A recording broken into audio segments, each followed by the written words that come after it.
Like, yeah, what's something you admire about each one of your sons? Well, Don is a hunter. He's a great, great hunter and knows everything about that world and guns and all.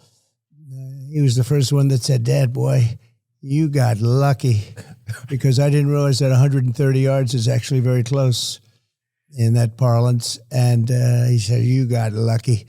He knew immediately when he saw that. He said, "It's incredible," because that's considered a pretty close distance. From how far the shooter was? Yeah. Oh, And the guy wasn't a bad shooter, supposedly. He was a very disturbed guy, but he wasn't a bad shooter.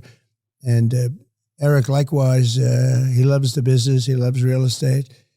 Also very much of a hunter and understands a lot of things about that. They were sort of, as young guys, they were with their grandfather, and he would take them hunting in Czechoslovakia.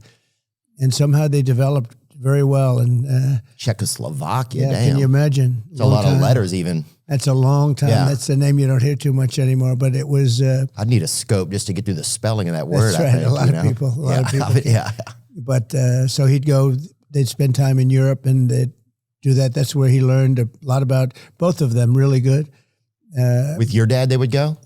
No, grandfather. Actually, they had a grandfather who was a wonderful outdoorsman and athlete.